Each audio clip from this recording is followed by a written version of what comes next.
Assalamualaikum warahmatullahi wabarakatuh.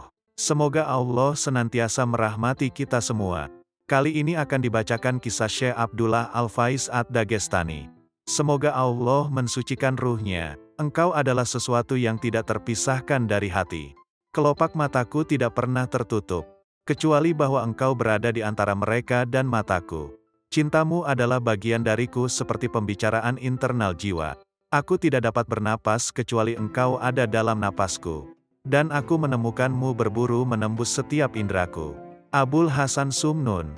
Ia dilahirkan di Dagestan pada tahun 1309 Hijriah, 1891 Masehi dari sebuah keluarga dokter. Ayahnya adalah seorang dokter umum dan kakaknya adalah dokter bedah umum dalam angkatan bersenjata Rusia. Ia dibesarkan dan dididik oleh pamannya, Syekh Syarafuddin Ad-Dagestani, mursyid tarekat Naqsyabandi pada masa itu, yang merawatnya dengan istimewa sejak awal kehidupannya. Bayi lelaki yang kau kandung ini tidak mempunyai hijab di dalam kalbunya. Ia akan mampu melihat peristiwa-peristiwa yang telah terjadi atau yang akan terjadi. Ia adalah salah satu di antara orang yang dapat membaca ilmu gaib dari Lauh Mahfuz secara langsung. Ia akan menjadi seorang Sultan Al-Aulia di zamannya. Di antara para aulia, ia akan dijuluki sebagai Naqib Al-Ummah, pemimpin umat Muhammad. Ia akan menyempurnakan kemampuan untuk bersama Tuhan dan pada saat yang sama bersama orang-orang. Ia akan mewarisi rahasia dari Nabi, di mana beliau pernah bersabda, "Aku mempunyai satu wajah menghadap pada Sang Pencipta, dan satu wajah memandang pada ciptaannya. Dan aku mempunyai 1 jam dengan Sang Pencipta dan 1 jam bersama ciptaannya. Jika telah lahir, berilah ia nama Abdullah, karena ia akan membawa rahasia penghambaan. Ia akan menyebarkan tarekat kembali ke negeri-negeri Arab, dan melalui dirinya, penerusnya akan menyebarkan tarekat ini di negeri-negeri Barat dan Timur jauh. Jagalah ia baik-baik, ketika ia sudah berusia 7 tahun, serahkanlah ia padaku untuk dibesarkan dalam pengawasanku." Pada tanggal 12 Rabiul Awal, hari Kamis, ibunya yang bernama Aminah melahirkan bayi yang kemudian diberi nama Abdullah. Pada saat persalinannya sekitar tengah malam tak seorang pun menemaninya. Suaminya sedang sibuk dan saudaranya sedang pergi. Ia mengatakan bahwa ketika ia melahirkan bayinya, ia mendapat suatu penglihatan di mana ada 2 wanita mendatanginya. Yang pertama adalah Rabi'ah Al-Adawiyah dan yang satunya lagi adalah Asia, istri Fir'aun yang beriman kepada Nabi Musa. Mereka membantu persalinannya. Beberapa saat kemudian penglihatan itu berakhir, dan ia melihat bayinya mulai keluar. Pada saat itu suaminya datang dan membantu persalinannya. Orang tuanya tidak pernah mendengarnya menangis. Di masa kanak-kanaknya, pada usia 1 tahun, mereka sering melihatnya dengan kepala di lantai dalam posisi sujud. Ibunya, keluarga dan tetangganya heran melihat hal ini. Ia berbicara pada usia 7 bulan dan mampu membuat orang lain memahami perkataannya dengan jelas. Ia sungguh berbeda dengan anak-anak seusianya. Sering dijumpai kepalanya bergerak dari kanan ke kiri ketika mengucapkan asma Allah. Pada usia 3 tahun, ia sering mengatakan tentang masa depan tamu-tamu yang datang. Ia mampu mengetahui nama-nama mereka tanpa perlu mengenalnya atau diberitahu sebelumnya. Ia membuat kagum orang-orang di negerinya. Banyak orang berdatangan untuk melihat anak yang istimewa ini dan mendengarkan apa yang dikatakannya. Pada usia 7 tahun, ia telah membaca Al-Quran. Ia biasa berkumpul dengan pamannya, Syekh Syarafuddin sambil menjawab pertanyaan-pertanyaan yang diajukan kepadanya. Jawaban-jawabannya selalu sangat jelas dalam hal syariah, meskipun ia belum pernah mempelajari fikih Islam. Ia akan membacakan bukti-bukti pendukung dari Quran dan hadis Nabi tanpa pernah mempelajari ilmu hadis. Hal ini membuat orang-orang semakin tertarik dengannya. Rumah ayahnya selalu penuh dikunjungi orang yang ingin menanyakan masalah-masalah, kesulitan dan urusan sehari-hari mereka. Ia akan menjawabnya dan memprediksikan hasilnya. Pada usia 7 tahun ia menjadi sangat terkenal, sehingga bila ada orang di desanya yang ingin menikah, mereka akan menanyakan dulu kepadanya apakah pernikahan mereka ditakdirkan untuk berhasil. Lebih dari itu, mereka bertanya apakah pernikahannya itu telah sesuai dengan kehendak Allah sebagaimana yang dituliskan di dalam Lauh Mahfuz. Para ulama saat itu memverifikasi keputusan-keputusannya dan menerima yuridisinya. Orang-orang yang alim di masanya sangat mengagumi ilmu yang dimilikinya. Walaupun ia baru berusia 7 tahun, mereka akan datang dari jauh untuk mendengarkan ilmu spiritual yang mengalir darinya bagaikan sebuah mata air. Pamannya bertanya bagaimana ia bisa berbicara terus-menerus dengan begitu mudahnya. Ia menjawab, "Wahai pamanku, hal itu datang kepadaku seperti kata-kata yang tertulis di hadapanku dari hadirat ilahi. Aku hanya tinggal melihat dan membaca apa yang tertulis." Ia sering membahas masalah-masalah dari ilmu yang dalam yang sebelumnya belum pernah dibicarakan. Pada usia 7 tahun ia bicara kepada orang-orang arif di masa itu, "Jika aku berbicara mengenai ilmu ilahi yang telah dimasukkan ke dalam kalbuku, bahkan para aulia pun akan memotong tenggorokanku." Ia sangat teliti dalam menjaga rambu-rambu syariah. Ia yang pertama kali datang ke masjid ketika waktu salat tiba, 5 kali sehari. Ia yang pertama hadir untuk berzikir. Ia yang pertama hadir dalam pertemuan dengan para ulama. Ia yang pertama hadir dalam pertemuan-pertemuan spiritual. Ia termasyhur dalam menyembuhkan orang-orang yang sakit dengan membacakan surat Al-Fatihah. Banyak orang dibawa kepadanya dengan berbagai macam penyakit dan ia akan membacakan surat Al-Fatihah dan meniupkannya kepada mereka dan mereka akan sembuh. Ia mempunyai kekuatan yang luar biasa dalam menyembuhkan orang walaupun berada di tempat yang jauh. Banyak orang yang datang kepadanya meminta bantuannya untuk orang tua, istri, atau siapapun yang sakit namun tidak dapat mendatanginya. Ia akan membacakan surat Al-Fatihah sekali dan mengirimkannya untuk mereka, dan dalam waktu singkat mereka akan sembuh, dimanapun tempatnya. Penyembuhan adalah salah satu keistimewaan yang dimilikinya di antara keistimewaan-keistimewaan lainnya yang sangat banyak. Berbicara tentang dirinya, "Aku adalah seorang keturunan Mikdad bin Al-Aswad, seseorang yang ditunjuk oleh Nabi sebagai wakil beliau setiap kali beliau meninggalkan Madinah dalam suatu perjalanan. Seperti pamanku, aku mewarisi 5 tanda dari tangan Nabi yang penuh berkah, di mana beliau pernah menempelkan tangannya di punggung kakekku yang diberkati, Mikdad bin Al-Aswad. Dari tanda lahir ini memancar seberkas cahaya yang istimewa. Pada saat itu sekitar tahun 1890-an, Dagestan berada di bawah kezaliman dan tirani tentara Rusia. Pamannya yang merupakan mufti di desanya, dan ayahnya yang merupakan seorang dokter terkenal, memutuskan untuk pindah dari Dagestan ke Turki. Setelah mencapai keputusan itu, mereka meminta Syekh Abdullah untuk melakukan istihoroh mengenai hijrah mereka saat itu. Syekh Abdullah mengisahkan peristiwa itu. "Malam itu aku melakukan salat Isya, lalu aku perbarui wuduku dan aku salat 2 rakaat. Lalu aku duduk bertafakur, menghubungkan diriku melalui syekhku, pamanku, kepada Nabi. Aku melihat Nabi mendatangiku bersama 124.000 sahabatnya. Beliau berkata kepadaku, 'Wahai anakku, aku lepaskan seluruh kekuatanku dan kekuatan 124.000 sahabatku dari kalbuku. Katakan kepada pamanmu dan para pemuka desa ini untuk segera pindah ke Turki.' Kemudian aku melihat Nabi memelukku dan aku melihat diriku lenyap di dalam dirinya. Segera setelah aku lenyap di dalam dirinya, aku melihat diriku naik dari Baitul Maqdis, sebagaimana Nabi melakukan perjalanan malamnya, Isra Miraj. Aku melihat diriku menaiki burak yang sama yang mengantarkan Nabi. Aku juga melihat diriku dibawa dalam suatu penglihatan yang nyata ke makam Qoba Qausaini aw Adna, sejarak 2 busur panah atau yang lebih dekat lagi, di mana aku dapat melihat Nabi, tetapi bukan diriku. Aku merasakan diriku menjadi bagian dari keseluruhan bagian Nabi. Melalui Miraj itu, aku menerima hakikat yang Nabi tuangkan ke dalam kalbuku dari apa yang beliau terima pada malam Isra Miraj. Segala macam ilmu yang berbeda ini masuk ke dalam kalbuku dalam kata-kata yang bercahaya, dimulai dari warna hijau kemudian ungu, dan pemahaman-pemahaman dituangkan ke dalam kalbuku dalam jumlah yang tidak terukur banyaknya.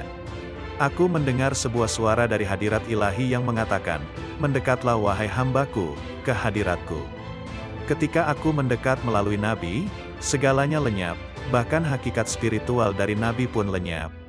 Tidak ada yang hadir, kecuali Allah Azza wa Jalla. Lalu aku mendengar sebuah suara dari seluruh cahaya dan sifat-sifatnya yang bercahaya di dalam hadiratnya. 'Wahai hambaku, sekarang datanglah ke makam kehadiran di dalam cahaya ini.' Aku merasakan diriku hadir melalui Nabi. Setelah lenyap, lalu muncul dan hadir di dalam hadirat ilahi, dihiasi dengan ke-99 sifat. Lalu aku melihat diriku di dalam diri Nabi, dan di dalamnya muncul seluruh ciptaan yang tercipta dengan kekuasaan Allah. Itu membawa kami ke suatu makam di mana kami mampu menyadari bahwa ada alam semesta lain selain dari alam semesta ini, dan di sana ada berbagai ciptaan Allah Subhanahu wa Ta'ala yang tak terhingga. Lalu aku merasakan pamanku menepuk pundakku sambil mengatakan, "Wahai anakku, sudah waktunya salat subuh." Aku salat subuh di belakang beliau bersama 300 penduduk desa yang salat berjamaah bersama kami. Selesai salat, pamanku berdiri dan mengatakan, "Kami telah meminta keponakan kami untuk melakukan istihoroh." Setiap orang tidak sabar mendengar apa yang telah aku lihat. Namun kemudian pamanku segera berkata, "Ia dibawa ke hadirat Nabi dengan kekuatanku." Nabi telah memberi izin bagi setiap orang untuk hijrah ke Turki. Lalu beliau membawanya dalam miraj menuju berbagai makam hingga mencapai makam Qoba Qausaini aw Adna.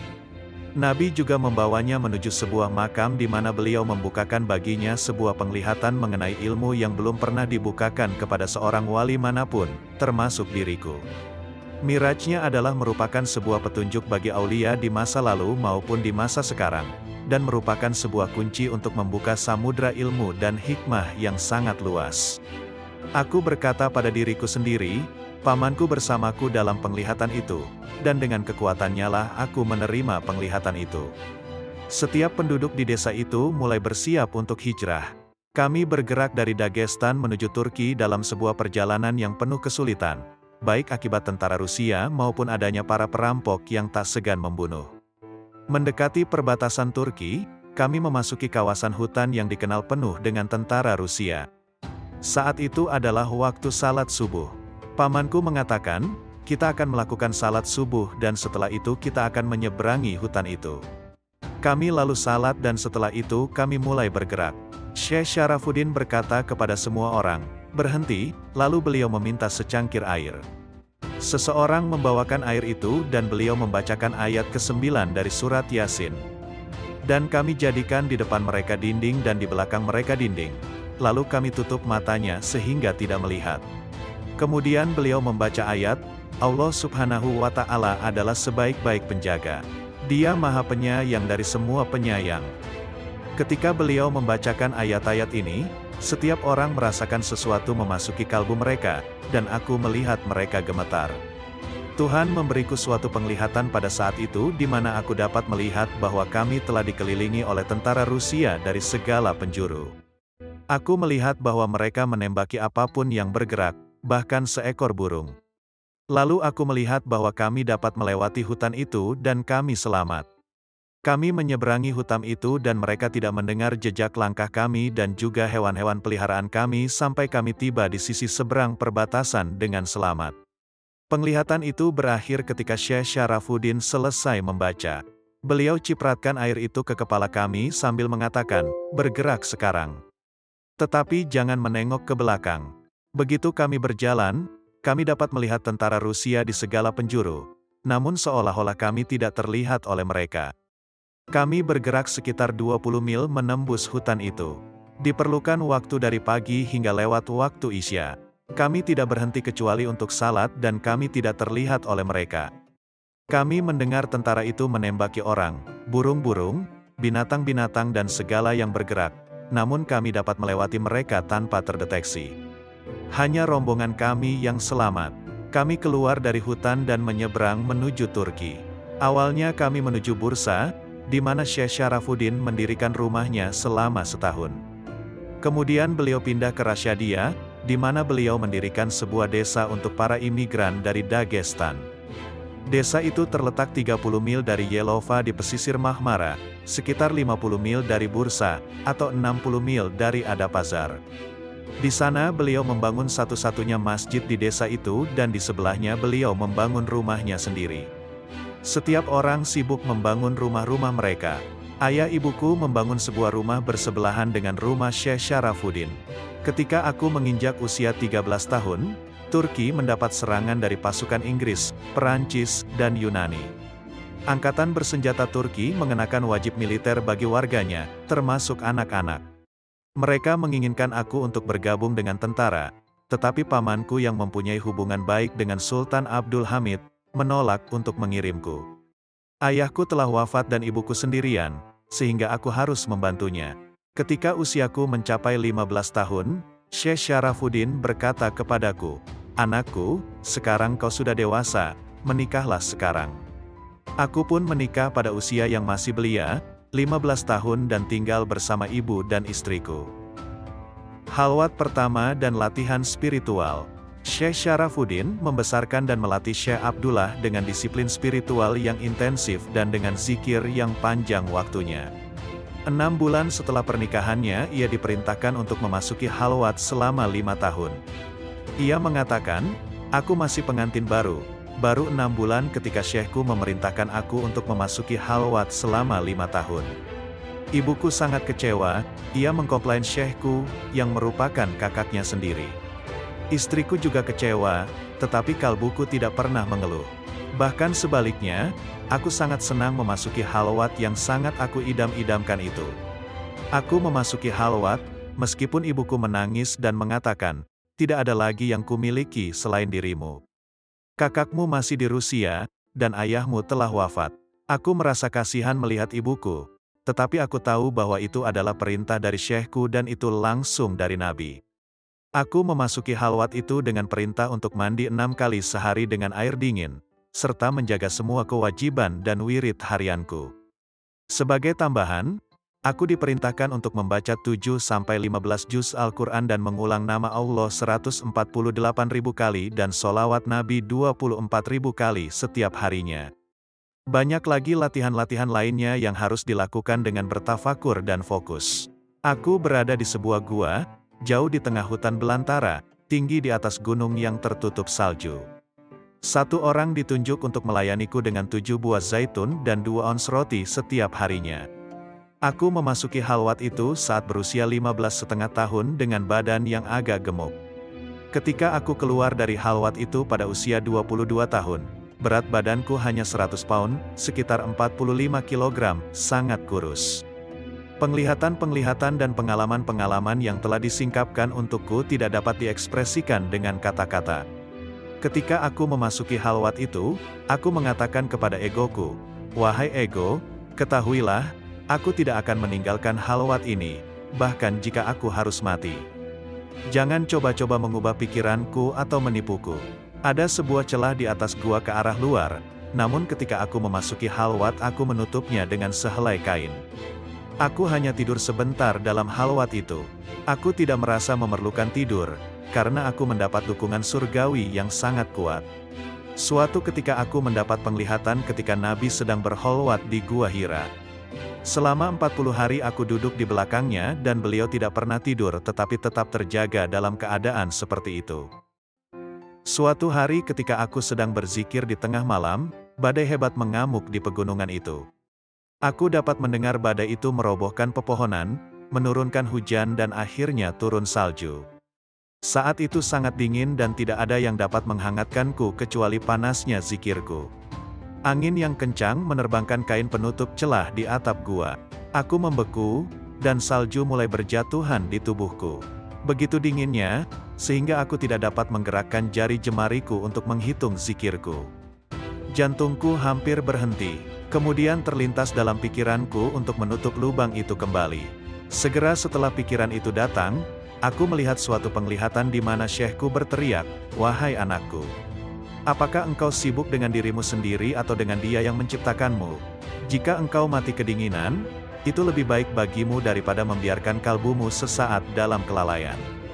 Penglihatan itu memberikan kehangatan di dalam kalbuku dan tekad untuk segera memulai kembali zikirku. Ketika aku melanjutkan zikirku, angin bertiup lebih kencang dan membawa lebih banyak salju. Aku berjuang melawan diriku, dan akhirnya aku mengatakan pada diriku, "Biarlah aku mati, tetapi aku akan tetap melanjutkan zikirku." Tiba-tiba, angin berhenti bertiup dan salju pun berhenti. Lalu sebuah pohon tumbang dan menutupi lubang di atap gua. Suatu hari setelah melakukan salat terakhir pada malam itu, Ketika aku sibuk berzikir dan kalbuku terhubung dengan asalnya, aku mendapat penglihatan di mana diriku sedang berzikir di hadirat ilahi. Pada saat yang sama aku merasakan sesuatu membelitku. Aku menyadari bahwa itu bukanlah sesuatu yang bersifat surgawi, melainkan itu adalah sesuatu yang bersifat fisik. Aku teringat dengan sabda Nabi, tidak ada yang dapat menyebabkan rasa takut di dalam kalbuku kecuali takut kepada Allah. Meskipun aku merasa ada sesuatu yang membelit tubuhku, kalbuku tetap tidak terganggu di dalam hadirat ilahi.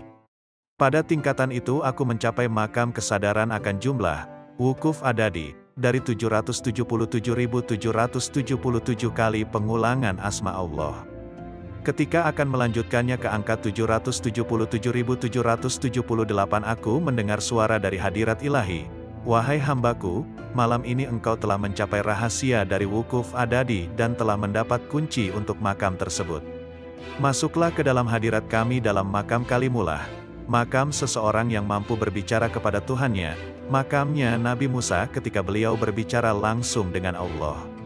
Aku melihat bahwa aku berbicara dengan hadirat ilahi dan aku menerima jawaban atas pertanyaan-pertanyaan yang belum pernah dicapai oleh para aulia sebelumnya.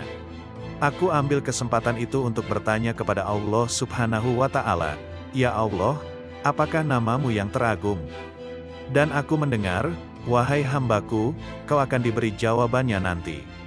Lalu penglihatan itu lenyap bertepatan dengan waktunya untuk salat subuh. Sebelum melakukan salat, aku diwajibkan untuk mandi dengan air dingin. Tentu saja di sana tidak ada air yang mengalir. Oleh sebab itu aku harus menggunakan salju yang dicairkan untuk mandi. Ketika aku akan mandi untuk salat, aku melihat kepala seekor ular tepat menghadap ke wajahku. Ternyata dialah yang telah membelit tubuhku. Kepalanya sangat tenang, bila ada sedikit gerakan saja karena takut, ia akan menyerangku.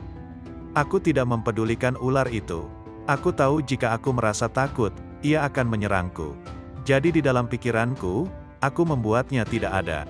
Aku tidak bisa mandi dengan ular yang membelitku, namun perintah Syekh harus kupatuhi. Jadi aku mengguyur air di sekujur pakaianku dan ular itu. Selama 40 hari, ular itu tetap membelitku. Ketika salat, ular itu menggerakkan kepalanya untuk memberi kesempatan aku bersujud. Selama 40 hari, ular itu terus menatapku, menungguku berbuat kesalahan atau ketakutan, untuk kemudian menyerangku. Itu adalah ujian dari Syekhku, untuk melihat apakah aku takut kepada sesuatu selain Allah Subhanahu wa Ta'ala. Akhirnya hal itu berakhir, ular itu mulai melepaskan belitannya dari tubuhku. Ia berhenti sebentar di hadapanku dan kemudian menghilang. Syekh Abdullah menghabiskan waktu 5 tahun dalam halwat khusus itu, yang berakhir ketika usianya 22 tahun. Ketika ia kembali, ia sudah memenuhi syarat untuk mengikuti wajib militer. Kali ini ia pun bergabung dengan angkatan bersenjata. Mirajnya, Syekh Abdullah bercerita mengenai sebuah insiden yang terjadi selama pengabdiannya dalam angkatan bersenjata Kekhalifahan Utsmani Ottoman. Aku berjumpa dengan ibuku hanya dalam waktu 1 atau 2 minggu. Mereka lalu membawaku ke sebuah pertempuran yang dikenal dengan Safar Barlik di Dardaneles.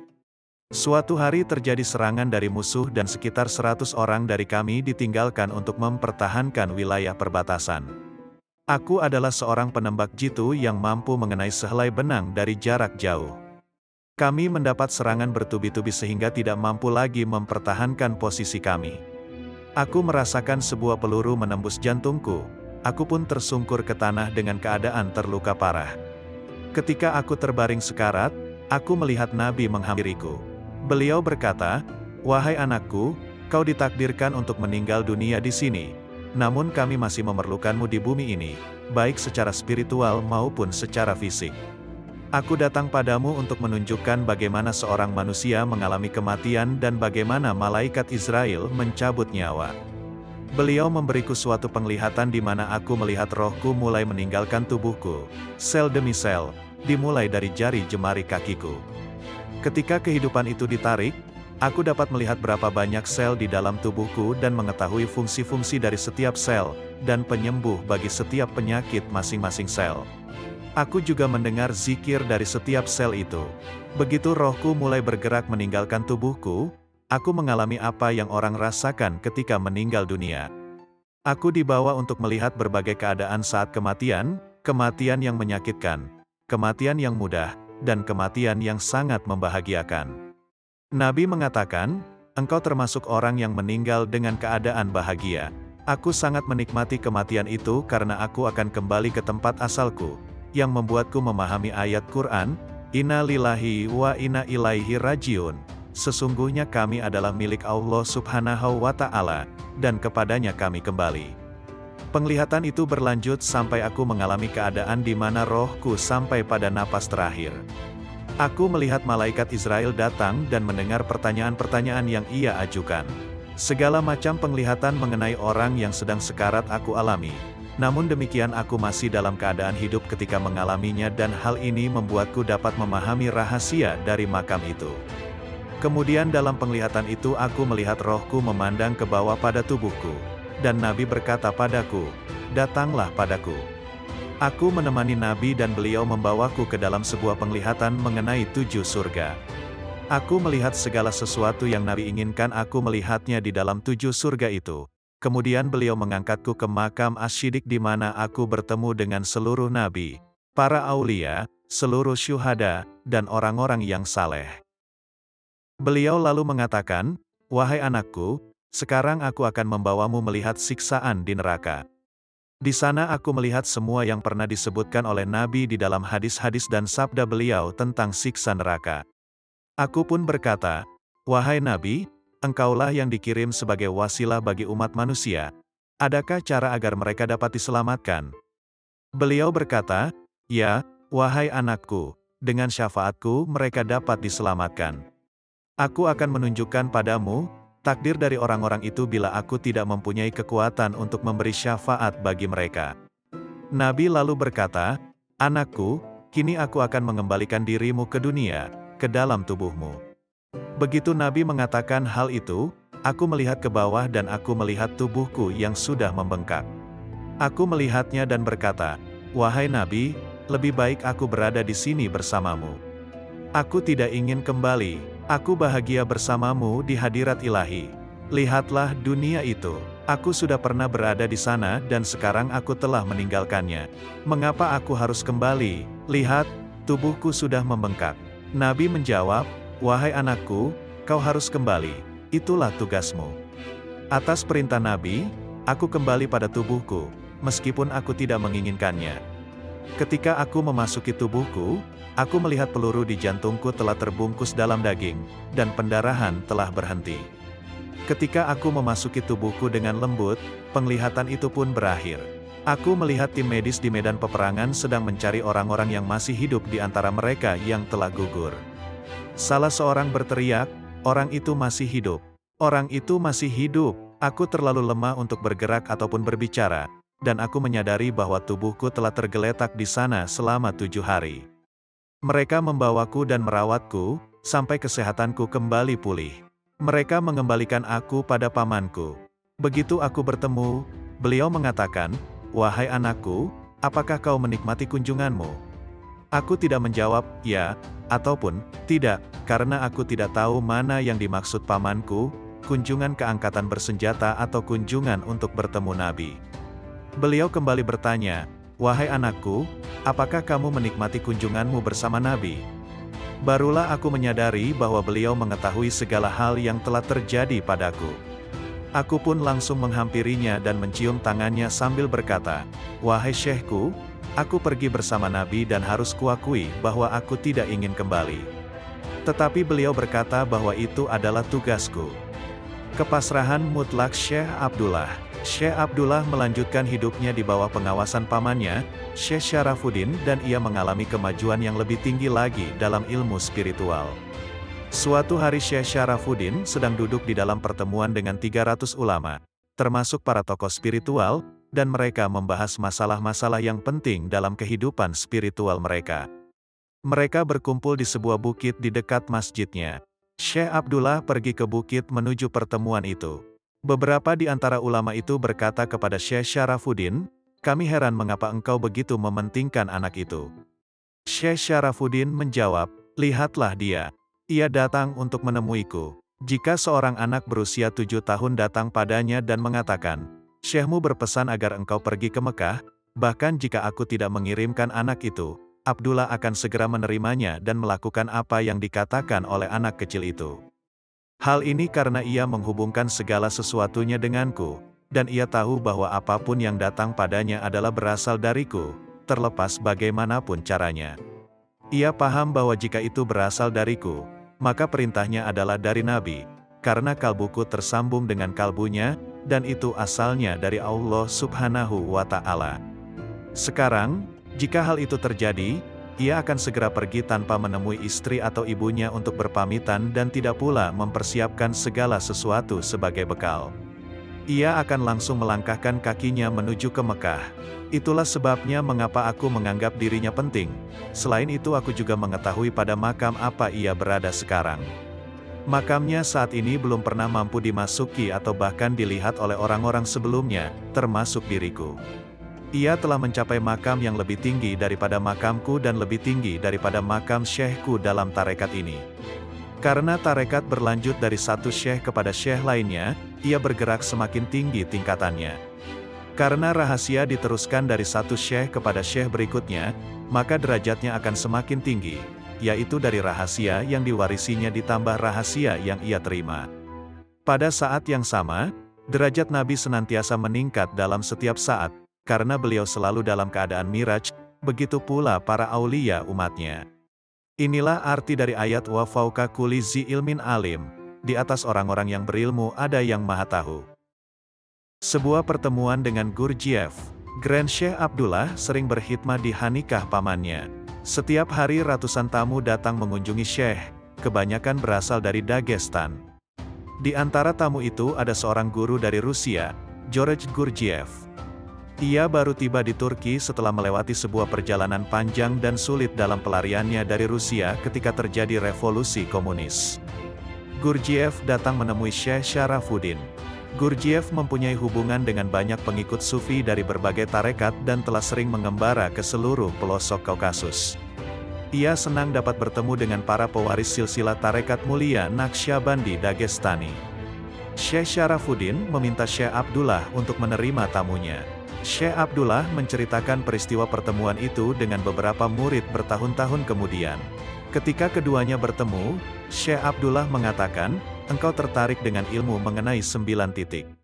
Kita dapat membicarakannya besok pagi setelah salat subuh. Sekarang silakan makan dan istirahat. Pada waktu subuh, Syekh Abdullah memanggil Gurdjieff untuk salat bersamanya. Segera setelah selesai, Syekh mulai membaca surat Yasin. Setelah Syekh selesai membaca, Gurdjieff mendekatinya dan bertanya apakah ia bisa berbicara mengenai apa yang baru saja dialaminya. Gurdjieff berkata, begitu engkau selesai salat dan mulai membaca surat itu, aku melihat engkau mendatangiku dan meraih tanganku. Kita dipindahkan ke sebuah kebun mawar yang indah. Kau mengatakan bahwa kebun itu adalah milikmu dan mawar-mawar itu adalah murid-muridmu.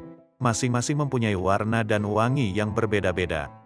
Kau mengantarkan aku pada salah satu mawar merah dan berkata, ini adalah milikmu.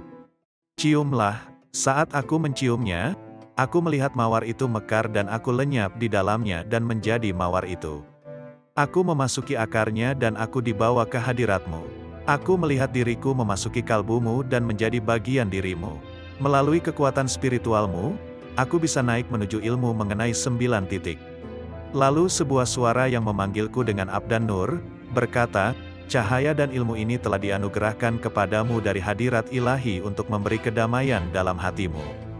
Namun kau tidak boleh menggunakan kekuatan ilmu ini, suara itu mengucapkan selamat tinggal dan penglihatan berakhir saat engkau selesai membaca Yasin. Syekh Abdullah menjawabnya, surat Yasin dinamakan Kalbu Al-Quran oleh Nabi Suci dan ilmu mengenai 9 titik ini dibukakan padamu melalui surat ini. Penglihatan itu adalah berkah dari ayat Salamun Kaulan Min Rabbir Rahim, Salam. Sebagai ucapan dari Yang Maha Penyayang. Setiap titik dari 9 titik itu diwakili oleh satu dari 9 wali yang mempunyai tingkatan tertinggi di hadirat ilahi. Mereka adalah kunci-kunci menuju kekuatan yang tak terhingga di dalam manusia, tetapi belum ada izin untuk menggunakan kunci-kunci ini. Ini adalah sebuah rahasia yang secara umum tidak akan dibuka sampai hari kiamat ketika Imam Mahdi telah muncul dan Nabi Isa telah kembali. Pertemuan kita ini telah diberkati. Jagalah itu sebagai rahasia di dalam hatimu dan jangan membicarakan hal itu dalam kehidupan ini. Abdan Nur, itulah namamu bersama kami, kau bebas untuk tinggal di sini atau pergi karena tanggung jawabmu memungkinkan. Engkau selalu kami terima, engkau telah mencapai keselamatan dalam hadirat ilahi. Semoga Allah memberkatimu dan memberimu kekuatan dalam pekerjaanmu. Makam-makam dan perkataannya setelah halwat kedua. Pada usia 30 tahun, Syekh Abdullah diperintahkan untuk memasuki halwat kedua selama 5 tahun. Selama halwat itu, banyak penglihatan dan makam-makam yang dianugerahkan kepadanya, yang mustahil untuk dijabarkan di sini. Setelah ia menyelesaikan halwat kedua, kekuatan hakikatul jazbah, daya tarik spiritualnya semakin meningkat. Ia menjadi sangat terkenal bahkan semasa hidup Syekh Syarafuddin. Orang-orang berdatangan untuk belajar darinya. Berikut ini adalah beberapa perkataannya. Aku tidak berbicara kepada kalian tentang suatu makam atau tajali atau peringkat, rutbah, tertentu kecuali aku pernah memasuki makam itu atau mengalami tajalinya. Aku tidak seperti yang lain. Aku tidak berbicara dengan memisahkan pandanganku dari kalbuku, menerangkan secara detail mengenai makamat kepada kalian tanpa mengetahui hakikatnya. Tidak. Pertama-tama aku mengikuti jalurnya dan melihat apa itu. Aku mempelajari hakikat-hakikat dan rahasia-rahasia yang dapat ditemukan sepanjang jalur itu dan aku bekerja dengan caraku sepanjang jalur itu sampai aku mencapai ilm al-yakin, ain al-yakin, dan hak al-yakin, tahapan penyaksian, musyahadah seseorang kepada Allah Subhanahu wa Ta'ala. Barulah setelah itu aku berbicara kepada kalian, memberi kalian sedikit rasa dari apa yang telah kurasakan sampai aku mampu membuat kalian mencapai makam itu tanpa membuat kalian lelah dan memberi kalian kesulitan. Ada 5 makam dalam kalbu, yaitu, Qalb, Sir, Sir Asir, Hafa dan Ahfa. Qalb adalah kalbu, Sir adalah rahasia, Sir Asir adalah rahasia dari rahasia, Hafa adalah yang tersembunyi, dan Ahfa adalah yang paling tersembunyi. Rahasia tarekat ini berdasarkan pada kelima lataif kalbu ini. Latifah al-Qalb, Latifah kalbu, berada di bawah wewenang Sayyidina Adam, karena ini mewakili aspek fisik dari kalbu. Latifah Asir, Latifah rahasia, di bawah wewenang Sayyidina Nuh, karena ini melambangkan bahtera yang diselamatkan dari samudra kegelapan dan diselamatkan dari banjirnya kebodohan. Latifah Sir Asir, Latifah rahasia dari rahasia, berada di bawah wewenang 2 orang nabi, yaitu, Ibrahim dan Musa, yang melambangkan hadirat ilahiyah Allah di bumi. Tuhan menjadikan Ibrahim sebagai simbol dari semua khalifahnya di bumi, sebagaimana disebutkan dalam ayat penciptaan manusia, ini ja'ailun fil ardi khalifah, sesungguhnya aku hendak menjadikan seorang khalifah di bumi. Musa telah diberkati dengan pendengaran dan berbicara kepada Allah yang merupakan dua-dua atribut penting dari ilmu. Latifah al-Hafa, Latifah yang tersembunyi, di bawah wewenang Sayyidina Isa, karena hubungannya dengan ilmu yang tersembunyi, beliau melambangkan pemahaman spiritual. Latifah al-Afa, Latifah yang paling tersembunyi, berada di bawah hakikat Sayyidina Muhammad, karena beliau dianugerahi sebuah makam yang tinggi di atas semua nabi dan rasulnya. Beliau adalah yang diangkat pada malam Isra Miraj menuju hadirat ilahi. Ini dilambangkan oleh kalimat tauhid, karena tidak ada la ilaha illallah tanpa Muhammadun Rasulullah. Cahaya-cahaya dari makam-makam ini telah ditunjukkan kepadaku. Cahaya dari kalbu adalah kuning, cahaya dari sir adalah merah, cahaya dari Sir Asir adalah putih, cahaya dari Hafa adalah hijau dan cahaya dari Ahfa adalah hitam. Kelima makam itu merupakan pusat dari 9 titik, yang melambangkan lokus bagi wahyu dan ilham dari hadirat ilahi di dalam kalbu manusia. 9 titik ini terletak di dada setiap orang dan mereka melambangkan 9 makam tersembunyi yang berbeda-beda pada setiap orang. Setiap makam terhubung dengan seorang wali, yang mempunyai wewenang untuk mengontrol titik itu. Jika seorang pencari dalam tarekat Naqsyabandi dapat menyingkap hijab dan membuat kontak spiritual dengan aulia yang berwenang atas titik-titik ini, ia dapat diberikan ilmu dan kekuatan untuk menggunakan ke-9 titik ini.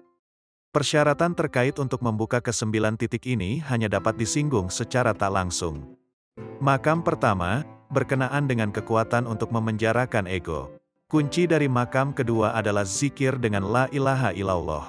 Makam ketiga berisi penyaksian, musyahadah, ukiran nama Allah di dalam kalbu, nakshi. Makam keempat berhubungan dengan makna ukiran pada kalbu itu. Makam kelima adalah menanamkan ukiran itu dengan zikir kalian. Pada makam keenam kalbu atau jantung dibuat untuk berhenti berdetak atas perintahnya dan berdetak kembali atas perintahnya. Makam ketujuh adalah menjadi awas atau menyadari berapa kali seseorang menghentikan jantungnya berdetak dan berapa kali ia membuat jantungnya kembali berdetak. Pada makam ke-8 seseorang menyebutkan kalimat Muhammadun Rasulullah setiap kali menghentikan detak jantungnya dan setiap kali memulihkannya lagi. Makam ke-9 adalah kembali ke dalam gua kalian, sebagaimana Allah berfirman di dalam surat Al-Kahfi, dan jika kamu menjauhkan diri dari mereka dan apa yang mereka sembah selain dari Allah subhanahu wa ta'ala, maka bersembunyilah kamu ke dalam gua, niscaya Tuhan kamu akan mencurahkan kepada kamu rahmatnya. Gua itu adalah hadirat ilahi. Di sini seseorang mengucapkan doa Nabi, Ya Allah engkau adalah tujuanku dan ridamu yang kuinginkan, ilahi anta maksudi waridaka matlubi. Kalbu atau jantung, ketika melakukan siklusnya antara berhenti dan kembali memompa, berdetak, ia hadir pada tingkatan inti dari hadirat ilahi. Karena inti ilahiyah itu adalah sumber bagi seluruh makhluk, kalbu itu akan menyatu dengan seluruh makhluk terkecil di alam semesta ini. Kalbu yang telah mencapai rahasia-rahasia dari ke-9 titik ini akan mampu melihat segala sesuatu, mendengar segala sesuatu, mengetahui segala sesuatu, merasakan segala sesuatu dan menjadi peka terhadap segala sesuatu, sampai dia, Allah, akan menjadi telinganya untuk mendengar, matanya untuk melihat, lidahnya untuk berbicara, tangannya untuk menggenggam, dan kakinya untuk berjalan. Ia menjadi seperti Tuhan, ia hanya perlu mengatakan, kun. Jadilah, dan itu akan terjadi. Surat wasiat Syekh Syarafuddin. Pada hari-hari terakhir beliau, Syekh Syarafuddin menulis surat wasiatnya dan memberikannya kepada Syekh Abdullah. Saat itu beliau meramalkan, sepeninggalku, sebuah kesempatan akan datang padamu untuk meninggalkan Turki. Ambillah kesempatan itu, karena tugasmu bukan di sini, tetapi di luar Turki. Syekh Abdullah mempunyai 2 orang putri dari istrinya yang bernama Halimah. Yang tertua bernama Rabia dan adiknya bernama Madiha. 9 anak lainnya tidak bertahan hidup. Begitu Syekh Syarafuddin wafat, sebuah utusan Raja Faruk dari Mesir datang untuk menyampaikan bela sungkawa dari Raja, karena Syekh Syarafuddin mempunyai banyak pengikut dari Mesir. Salah satu pangeran yang ikut dalam delegasi itu tertarik pada putri Syekh Abdullah, Madiha, dan ingin melamarnya. Syekh Abdullah menyadari bahwa ini adalah kesempatan untuk meninggalkan Turki sebagaimana yang pernah dikatakan oleh syekhnya. Ia segera menerima lamaran itu, dan tanpa keberatan dari putrinya, pernikahan pun segera dilangsungkan. Tak lama kemudian ia menerima undangan dari menantunya untuk datang ke Mesir. Ia mengatakan, aku pergi ke Mesir dan tinggal bersama putriku. Hubungan antara putriku dengan suaminya tidak begitu baik. Tidak berapa lama pernikahan itu pun berakhir pada perceraian. Aku melaksanakan nasihat syekhku untuk mengambil kesempatan itu.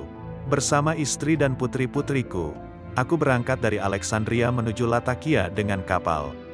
Dari Latakia, aku pergi ke Aleppo, di mana kami mendarat hanya dengan uang 10 piastres, 10 sen, di dalam saku dan tidak ada perbekalan sama sekali.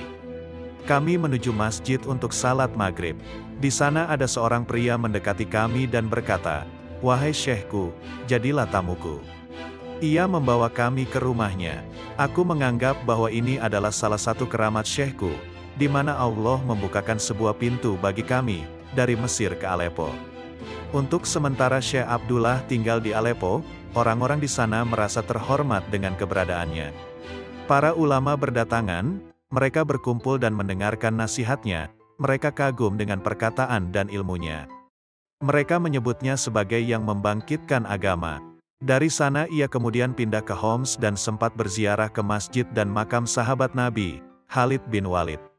Ia hanya tinggal sebentar di Homs, selanjutnya ia pindah ke Damaskus, di distrik Maidan, dekat dengan makam Sa'ad ad-Din Jibawi, seorang wali dari keluarga Nabi. Di sana ia mendirikan zawiyah pertamanya, sebagai cabang dari tarekat Naqsyabandi yang telah hilang dari Damaskus setelah dibawa oleh Syekh Khalid al-Baghdadi bersama khalifahnya Syekh Ismail ke India, Baghdad, dan Dagestan. Sekarang tarekat ini dikembalikan lagi ke Damaskus. Kedua putrinya kemudian menikah. Rabia mempunyai 4 anak, 3 perempuan dan 1 laki-laki. Madiha menikah dengan Syekh Taufik al-Hibri, salah satu ulama besar di Lebanon. Dalam waktu singkat banyak orang memenuhi zawiyahnya.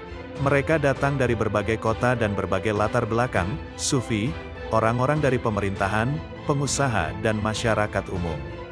Murid-murid berdatangan setiap hari untuk duduk di pintu hanikahnya. Setiap hari mereka menyajikan makanan untuk ratusan orang, dan banyak juga orang yang menginap di sana. Kemudian ia menerima perintah spiritual untuk pindah ke Jabal Qasyun. Ini adalah tempat tertinggi di Damaskus, seluruh pemandangan kota dapat terlihat dari sana. Dengan bantuan dari 2 murid seniornya, yaitu Syekh Muhammad Nazim Adil dan Syekh Hussein Ali, ia membangun sebuah rumah. Rumah dan masjid di sampingnya masih berdiri sampai sekarang, dan masjid itu juga merupakan tempatnya dimakamkan. Dalam suatu penglihatan ketika ia membangun masjid itu, ia melihat Nabi bersama Abu Bakar As-Siddiq, Ali, Syah Naqsband dan Ahmad Al-Faruqi datang dan meletakkan beberapa tiang penanda bentuk dan lokasi dinding masjid. Setelah penglihatan itu berakhir, tanda-tanda itu dapat terlihat dan orang-orang yang hadir pun bisa melihatnya. Selama bertahun-tahun, ratusan ribu orang telah mendatangi masjid itu untuk penyembuhan, salat, praktik-praktik ibadah dan mempelajari berbagai ilmu eksternal, lahir dan internal, batin. Seringkali ia diperintahkan oleh Nabi untuk melaksanakan halwat-halwat lainnya. Waktunya bervariasi antara 40 hari hingga setahun. Ia telah melakukan lebih dari 20 halwat sepanjang hidupnya.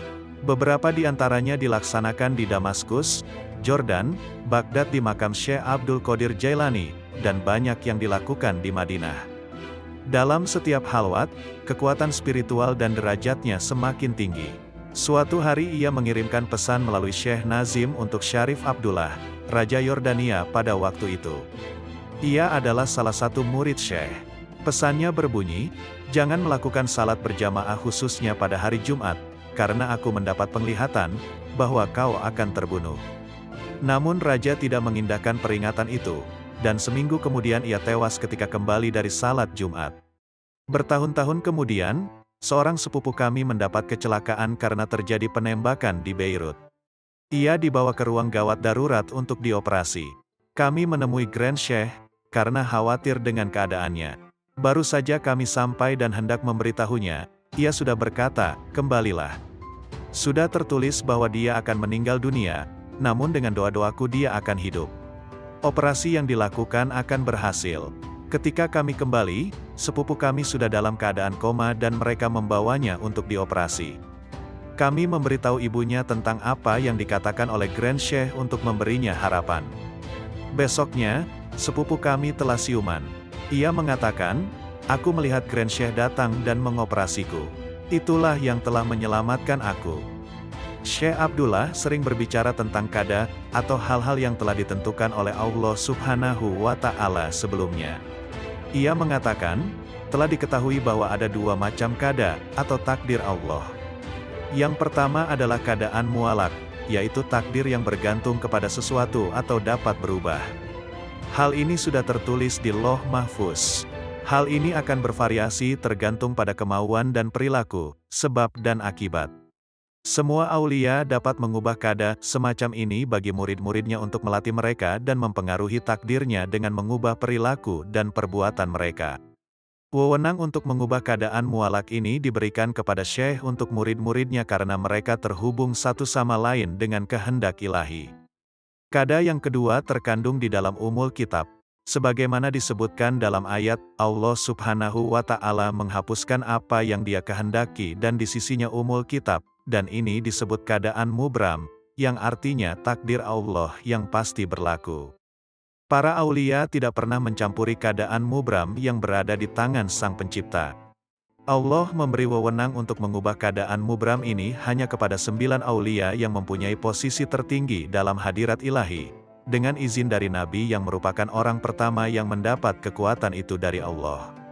Kesembilan aulia itu mengontrol 9 titik kesadaran manusia yang berhubungan dengan makam-makam yang berbeda dalam kenaikan, miraj seseorang dalam perjalanannya menuju hadirat ilahi. Allah Subhanahu wa Ta'ala memberi kesembilan aulia ini, yang jumlahnya tidak pernah berubah dari zaman Nabi sampai sekarang, kekuatan untuk menggunakan Sultan Az-Zikir. Setiap orang tahu bahwa zikir terutama adalah pengulangan dari La ilaha illallah dan itu adalah yang dipraktikkan oleh semua tarekat, termasuk Naqsyabandi. Namun Sultan Az-Zikir adalah zikir yang sama sekali berbeda. Allah berfirman, "Sesungguhnya kami yang menurunkan zikir dan sesungguhnya kami memelihara zikir itu dalam dirimu." Zikir yang dimaksud di sini adalah kitab suci Al-Quran. Zikir kesembilan aulia ini di samping La ilaha illallah, adalah rahasia dari Al-Quran. Mereka membaca Al-Quran, tetapi bukan seperti kita membacanya dari awal sampai akhir. Tetapi mereka membacanya dengan semua rahasianya dan hakikat di dalamnya karena Allah berfirman, "Tidak ada sesuatu yang basah atau yang kering melainkan sudah tertulis di dalam sebuah kitab yang nyata." Tidak ada satupun ciptaan Allah di seluruh alam semesta ciptaannya, dengan segala rahasia mereka yang belum pernah disebutkan sebelumnya di dalam kitab yang nyata, Al-Quran. Aulia yang membaca Quran dalam Sultan Az-Zikir dengan demikian membacanya dengan seluruh rahasia dari setiap makhluk, dari awal sampai akhir. Allah memberikan setiap huruf Quran 12.000 ilmu, menurut 9 wali tertinggi dalam tarekat Naqsyabandi. Inilah pertama kalinya Syekh membuka rahasia ini. Quran berisi sekitar 600.000 huruf, jadi untuk setiap huruf, para aulia ini mampu mengambil 12.000 ilmu. Setiap wali dari kesembilan wali ini juga berbeda levelnya satu sama lain. Kita bisa melihat salah satu di antara mereka, misalnya ada yang mampu membaca Quran dengan kekuatan Sultan Az-Zikir, mampu menyerap 12.000 makna dalam setiap huruf, sekali dalam hidupnya.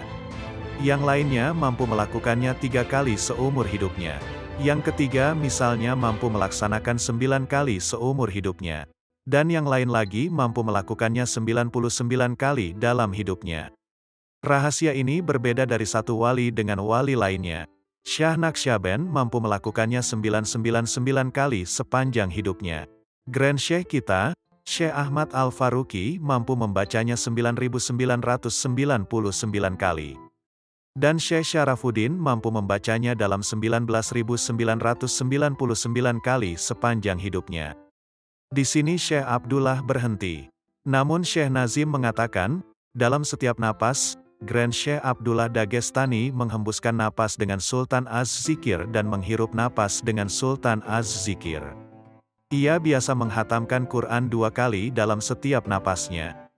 Sebuah pertemuan dengan John Bennett.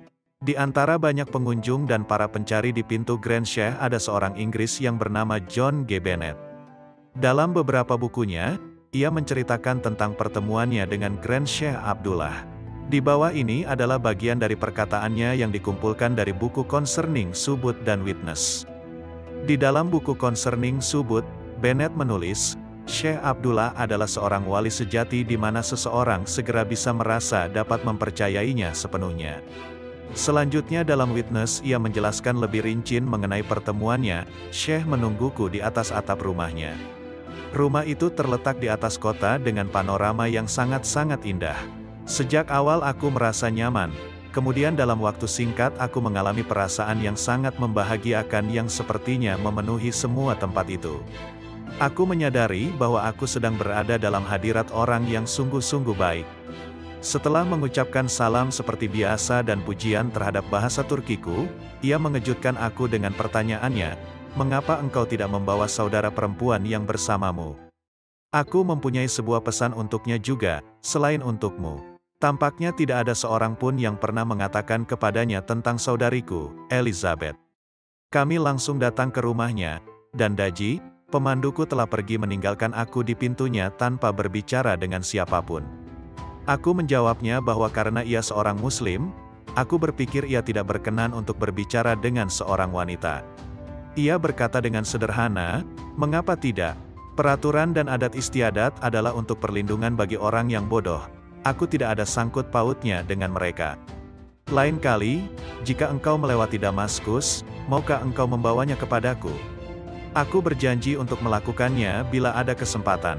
Kami lama duduk terdiam, melihat pemandangan kota kuno di bawahnya. Ketika ia mulai berbicara, aku merasa sulit untuk bangkit dari lamunanku. Ia mengatakan, "Aku sedang menanti kedatangan seseorang pada hari ini, tetapi aku tidak tahu kalau itu adalah dirimu. Beberapa malam yang lalu, seorang malaikat datang ke kamarku, dan mengatakan bahwa engkau akan datang menemuiku dan aku akan memberikan 3 pesan kepadamu. Engkau telah memohon petunjuk Tuhan mengenai istrimu. Ia berada dalam penjagaan Tuhan. Engkau telah berusaha untuk menolongnya, tetapi ini adalah hal yang salah. Engkau telah mengganggu pekerjaan yang sedang dilakukan Tuhan terhadap rohnya. Tidak ada alasan untuk mengkhawatirkannya, dan tidak ada gunanya bagimu untuk mencoba mengerti. Pesan kedua adalah tentang rumahmu. Engkau memohon kepada Tuhan agar diberi petunjuk. Apakah harus mengikuti kata hatimu atau mengikuti orang lain? Kau harus percaya pada diri sendiri. Kau akan dianiaya oleh orang Armenia, tetapi jangan takut. Kau harus menarik banyak orang untuk mengikutimu. Jangan ragu-ragu walaupun hal itu membuat orang lain marah." Ia kembali terdiam. Aku kagum dengan 2 hal yang disampaikan tadi. Memang benar bahwa aku telah berdoa agar diberi petunjuk terhadap kedua pertanyaan itu. Pesan terpenting adalah yang terakhir. Kau harus tahu bahwa ada kejahatan besar di dunia ini. Manusia telah menyerahkan diri mereka pada pemujaan materi, dan mereka telah kehilangan kemauan dan kekuatan untuk menyembah Tuhan. Tuhan selalu mengirimkan utusan-utusannya untuk menunjukkan jalan keluar dari situasi semacam itu, dan Dia telah melakukannya lagi pada zaman sekarang. Seorang utusan telah ada di bumi, dan identitasnya telah banyak diketahui orang. Tidak lama lagi ia akan datang ke barat. Orang-orang telah dipilih untuk mempersiapkan jalan baginya, dan telah diperlihatkan kepadaku bahwa engkau adalah salah satu di antara orang-orang pilihan itu. Utusan itu akan datang ke negerimu dan bahkan ke rumahmu. Jangan sampai kau berhenti menyembah Tuhan, hanya saja tidak perlu menunjukkannya. Di luar bersikaplah seperti yang lain. Tuhan telah menunjuk 2 malaikat untuk menjagamu. Yang pertama akan membimbing dan mengarahkanmu sehingga engkau tidak membuat kesalahan seperti dulu lagi. Yang kedua akan melakukan kewajiban-kewajiban agama yang tidak dapat kau lakukan untuk dirimu. Aku menyarankan agar engkau banyak mengucapkan la ilaha illallah di dalam kalbumu, yang artinya tunduk hanya kepada Allah Subhanahu wa Ta'ala semata. Ketika aku mengatakan bahwa ini adalah pernyataan keimanan bagi seorang Muslim, ia menjawab bahwa pada prinsipnya ajaran umat Kristen dan Islam adalah sama, karena fondasi dari semua agama adalah bahwa manusia tidak boleh mengikuti kehendaknya sendiri, melainkan pada kehendak Tuhan. Ketika ia meninggalkan kehidupan ini, kami mengalami berbagai peristiwa yang luar biasa bersama Grand Sheikh kami. Kehidupannya penuh dengan aktivitas yang bermanfaat. Ia selalu tersenyum dan tak pernah marah. Ia tidak mempunyai penghasilan, namun demikian makanan selalu berlimpah di rumahnya. Bagaimana ia memperoleh tunjangan hidup, adalah pertanyaan di dalam pikiran semua orang. Orang-orang akan berdatangan secara mendadak, kadang-kadang jumlahnya mencapai 200 orang, tetapi mereka akan selalu mendapati makanan yang tersedia dan siap disantap bagi mereka. Kami sering bertanya-tanya, dari mana asal nasi, roti dan daging ini? Aku jarang melihatnya tidur di malam hari. Di siang hari, ia selalu menerima tamu-tamu dan malamnya duduk di kamar pribadinya membaca Quran, Dalail al-Khairat, mengamalkan zikir pribadinya atau membaca sholawat Nabi. Ia sering melakukan salat setelah tengah malam hingga subuh. Ia membantu orang-orang yang membutuhkan semampunya dan ia menampung banyak orang yang tidak mempunyai rumah dalam masjidnya. Jiwa kemanusiaannya kuat, lidah ini rasanya tidak mampu menggambarkan akhlak dan perilaku baiknya. Hingga pada suatu hari di tahun 1973 ia mengatakan, "Nabi memanggilku. Aku harus pergi dan menemuinya." Beliau mengatakan, "Kau tidak dapat menemuiku sampai kau menjalani operasi pada matamu," mengacu pada mata kirinya yang tidak begitu baik. Ia memberi tanda pada kami bahwa ia akan meninggalkan kami, namun kami tidak mampu menangkapnya. Ia hidup di dalam sanubari kami dan hidup di dalam semua orang yang pernah mengenalnya, bahkan kucing-kucing yang selalu berada di sekitarnya. Setelah ia menjalani operasi mata, ia tidak mau makan. Kami membujuknya agar ia mau makan, namun ia menolaknya dengan mengatakan, "Aku sedang berada dalam halwat sepenuhnya, karena Nabi memanggilku." Ia hanya berkenan menerima roti kering yang dilembutkan dalam air, sekali sehari. Ia berkata, "Aku tak mau hidup lebih lama lagi.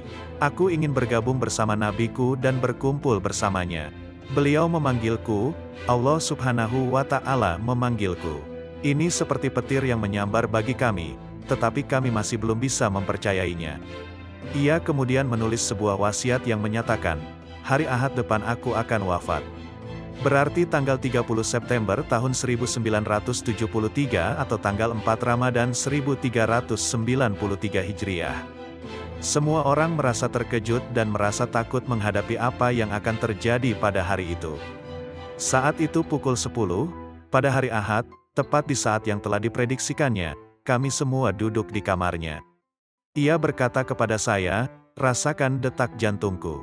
Saya merasakan detak jantungnya, dan itu lebih dari 150. Lalu ia berkata, "Wahai anakku, ini adalah detik-detik terakhir dalam hidupku. Aku tidak ingin ada orang yang berada di sini. Semua orang harus pergi ke aula pertemuan." Di kamar itu hanya ada 10 orang. Pada saat itu, 2 orang dokter datang. Yang pertama adalah kakak saya dan yang satunya lagi seorang teman kami. Mereka berdua adalah ahli bedah. Grand Sheikh tidak memperbolehkan orang lain berada di kamarnya, kecuali keluarganya. Kami mendengar putrinya menjerit, "Ayahku telah wafat, ayahku telah wafat." Kami semua berlari menuju kamarnya dan melihat Grand Sheikh sudah tidak bergerak lagi. Segera kakak saya memeriksa denyut jantungnya dan tekanan darahnya, tetapi keduanya tidak terdeteksi. Ia berlari dengan histeris menuju mobil untuk mengambil suntikan dengan obatnya, dan beberapa menit kemudian ia kembali lagi. Ia kembali masuk ke kamar Grand Sheikh dan ingin menyuntik di bagian jantungnya agar kembali berdenyut. Dokter yang lain mengatakan, "Apa yang kau lakukan? Sheikh sudah wafat lebih dari 7 menit yang lalu. Hentikan kebodohanmu." Namun kakak saya tidak mau berhenti dan bersikeras untuk menyuntiknya. Kemudian Grand Sheikh membuka matanya, mengangkat tangannya dan berkata dalam bahasa Turki, "Burak," yang artinya, "hentikan." Semua orang terkejut. Mereka tidak pernah mendengar ada jenazah yang bisa berbicara sebelumnya. Saya tidak akan melupakan hal ini sepanjang hidup saya. Semua yang hadir, profesor dan dokter, mereka pun tidak akan melupakannya. Kakak saya lalu meletakkan peralatannya kembali. Kami berdiri di sana dalam keadaan takjub, tidak tahu apa yang harus dikatakan. Apakah ia sudah wafat atau belum? Apakah ia hanya menyembunyikan diri sementara lalu kemudian kembali lagi? Itulah rahasia yang dianugerahkan oleh Allah kepada kekasih-kekasihnya dan walinya yang menempuh perjalanan di dalam kerajaannya, di dalam cintanya, di dalam rahasia-rahasianya. Itu adalah hari yang tak terlupakan. Berita mengenai wafatnya Grand Sheikh bagaikan tornado yang hebat, berputar ke seluruh Damaskus, Aleppo, Jordan, dan Beirut. Orang-orang datang dari berbagai penjuru untuk melihatnya terakhir kalinya. Kami memandikannya, dan dari jasad sucinya tercium wangi yang harum. Kami mempersiapkannya untuk salat jenazah dan pemakaman keesokan harinya. Seluruh ulama Damaskus menghadiri pemakaman itu. 400.000 orang turut dalam salat jenazah untuknya. Orang-orang berbaris dari rumah mereka hingga ke Masjid Ibnu Arabi, di mana jenazahnya dibaringkan. Ketika kami kembali ke rumahnya setelah salat jenazah, kami melihat peti jenazah meluncur di antara kepala-kepala para pelayat tanpa ada bantuan siapapun, bergerak dari masjidnya menuju tempat pemakaman. Perlu waktu 3 jam untuk kembali dari Masjid Muhyiddin Ibnu Arabi menuju Masjid Grand Sheikh, padahal biasanya hanya ditempuh dalam waktu 20 menit karena padatnya kerumunan para pelayat di jalan. Semua orang menangis, mereka tidak ingin Syekh dimakamkan. Tidak ada yang dapat mempercayainya dan tidak ada yang mau menerimanya. Hal itu membuat kami ingat dengan keadaan para sahabat ketika ditinggalkan oleh Nabi.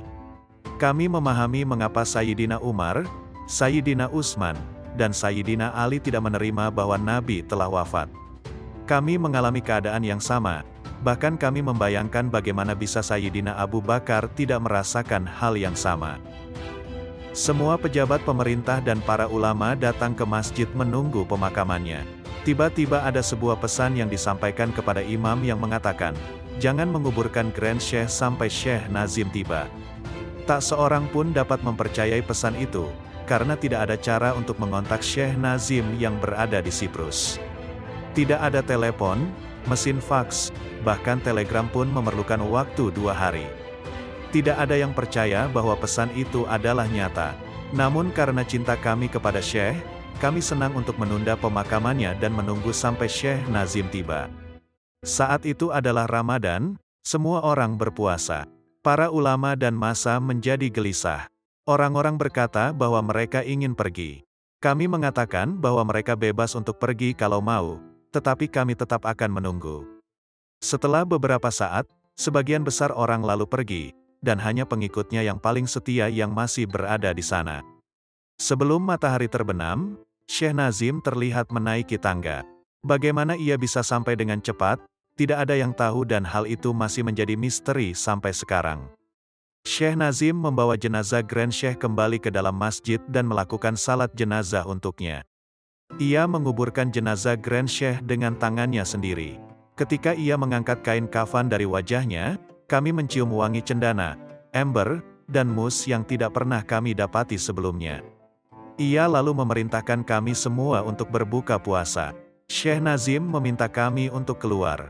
Hanya saya dan saudara saya yang tetap berada di sana, menyaksikan dari jendela untuk melihat apa yang terjadi di dalam. Ia berdiri di bagian kepala dari makam Grand Sheikh, seperti sedang salat. Lalu dalam sekejap ia menghilang. Peristiwa ini menambah kejutan bagi kami setelah berbagai kejutan yang terjadi. Tidak ada kata yang mampu melukiskan apa yang kami rasakan. 15 menit berlalu, tiba-tiba kami melihat Syekh Nazim muncul kembali di tempat yang sama. Setelah Syekh Nazim keluar, kami segera berlari ke pintu. Ia berkata, "Apa kalian masih di sini? Belum berbuka puasa? Baiklah, lebih baik bersamaku." Kami pun turun dan berbuka puasa bersamanya. Syekh Nazim kembali ke Beirut malam itu juga, kemudian naik pesawat menuju Siprus. Ramalan Syekh Abdullah. Grand Syekh Abdullah Ad-Dagestani, Naqib Al-Ummah. Semoga Allah memberkahi ruhnya, meramalkan berbagai peristiwa. Sebagian telah terjadi dan sebagian lagi masih kita tunggu. Pada tahun 1966, ia mengatakan, tahun depan akan terjadi perang antara Israel dan Arab. Dan Arab akan mengalami kekalahan. Ia meramalkan pula bahwa akan terjadi lagi perang antara keduanya. Sebelum wafat ia mengatakan, akan terjadi sebuah perang besar di bulan ini antara Arab dan Israel. Hal ini menjadi kenyataan. Pada tanggal 3 Oktober 3 hari setelah wafatnya, Arab dan Israel kembali berperang. Suatu hari putri Grand Sheikh, Madiha dan suaminya berpikir untuk membeli sebuah rumah di Beirut, tetapi Grand Sheikh mengatakan, jangan. Ia tetap bersikukuh untuk membelinya, tetapi Grand Sheikh tetap berkata, jangan. Madiha tetap ingin membelinya, tetapi Grand Sheikh tetap melarangnya sambil mengatakan, Beirut akan dipenuhi dengan pertumpahan darah. Setiap rumah akan terkena imbas dari pertumpahan darah itu dan tidak akan ada yang bisa melarikan diri. Ia mengatakan hal ini pada tahun 1972 dan peristiwa itu terjadi pada 1975. Sebelum wafat, ia mengatakan kepada kami, aku melihat kalian di Tripoli, di utara Lebanon. Inilah caranya menyarankan kami agar pindah dari Beirut. Ia berkata, aku melihat Inggris memasuki Islam. Ia meramalkan bahwa keluarga kerajaan di Eropa akan mendukung Islam, karena mereka masih mempunyai darah keturunan Arab. Hal ini akan menarik mereka menuju spiritualitas dan menimbulkan berbagai jenis aliran spiritual, dan menarik mereka menuju hadirat Tuhan. Pada masalah terkait, ia mengatakan, ketika John Bennett bertemu denganku dan mengucapkan syahadat, ia bertanya apa yang dapat dilakukannya. Aku mengatakan agar merahasiakan syahadatnya. Dengan demikian, ia dapat membawa banyak orang di negerinya, Inggris untuk mengucapkan syahadat dan membuat mereka tertarik dengan spiritualitas. Cina berada di bawah wewenang seorang wali besar yang akan menjadi salah satu aulia besar di zaman Imam Mahdi dan Nabi Isa. Namanya adalah Abdur Rauf Al-Yamani. Melalui pengaruhnya, Cina akan menandatangani kesepakatan dengan Barat untuk tidak menggunakan senjata nuklirnya. Cina akan terpecah menjadi negara-negara kecil. Akan terjadi berbagai masalah di Timur Jauh, di semenanjung Korea, dan sebuah kekuatan besar akan mengintervensi untuk meredakannya. Sebuah negara non-Arab di Timur Tengah akan menyerang wilayah Teluk Persia. Hal ini akan menyebabkan seluruh dunia ketakutan bahwa sumber minyak bumi akan terputus. Ia mengatakan, Kairo akan tenggelam di dalam air. Beberapa waktu kemudian Rusia membangun bendungan Aswan, berisi air berjumlah besar dan baru-baru ini ditemukan bahwa tiang fondasinya longgar karena terkikis. Ia mengatakan, Siprus akan tenggelam di bawah laut, dan Gunung Olympus dekat Bursa akan meletus. Di bawahnya terdapat dua elemen, gas dan api yang sampai sekarang masih terpisah, dan para aulia selalu berdoa agar kedua elemen ini tidak tercampur. Dari letusannya, ratusan ribu orang akan terluka dan kehilangan tempat tinggalnya. Akan terjadi perang di wilayah Teluk, di mana api yang besar akan muncul dan melibatkan seluruh dunia. Jerman dan Inggris akan memimpin seluruh Eropa. Di Jerman ada seorang wali, yang ditunjuk oleh Mahdi dan Nabi Isa. Tugasnya adalah menghidupkan dan melatih orang-orang di dalam spiritualitas. Wali itu tersembunyi namun ia berada di antara mereka. Akan terjadi suatu perubahan besar dalam pendekatan Arab di bidang politik, dan satu rezim yang kuat akan mengubah Arab menjadi pemerintahan yang lebih baik. Sebelum ia wafat, di dalam sebuah pertemuan pribadi dengan beberapa murid terdekatnya, Syekh Abdullah mengatakan, akan terjadi perdamaian, dan Amerika akan menjadi pemimpin pembicaraan mengenai perdamaian. Hal itu akan mengakhiri peperangan antara Arab dan Israel. Hal ini akan terjadi. Tandanya adalah runtuhnya komunisme dan Rusia pecah menjadi banyak bagian. Tidak ada kekuatan di dunia, kecuali Amerika. Banyak negeri Arab yang akan berpihak ke Amerika. Konflik akan menjadi reda sepenuhnya, Arab dan Israel akan hidup damai. Lambat laun seluruh konflik di bumi akan berakhir dan perdamaian terjadi di mana-mana. Amerika akan memimpin hal itu. Semua orang menjadi bahagia dan tidak ada orang yang mengharapkan perang akan terjadi lagi. Tiba-tiba, di tengah-tengah situasi damai itu, sebuah serangan terjadi di Turki oleh negara tetangganya dan perang akan dimulai lagi, disusul oleh sebuah invasi ke Turki oleh negara tetangganya itu. Ini membuat ancaman bagi pangkalan Amerika di Turki dan mengakibatkan perang yang lebih besar terjadi. Hal ini akan mengakibatkan terjadinya kerusakan parah di muka bumi dan terjadi perang mengerikan. Selama perang itu, Mahdi akan muncul dan Nabi Isa akan kembali. Tujuannya adalah membawa spiritualitas, perdamaian dan keadilan untuk mengalahkan penindasan, ketakutan dan ancaman. Cinta dan kebahagiaan serta perdamaian akan memenuhi bumi, dengan kekuatan Mahdi dan Nabi Isa atas kehendak Allah Subhanahu wa Ta'ala. Rahasia dari rantai emas diteruskan kepada sang matahari dari matahari, pemimpin bagi orang-orang yang didekatkan, sang penemu rahasia-rahasia, yaitu Syekh Muhammad Nazim Adil Al-Kubrusi Ar-Rabani An-Naqsyibandi Al-Hakani. Demikian, kisah ini dimuat di website www.naqsbandi.org.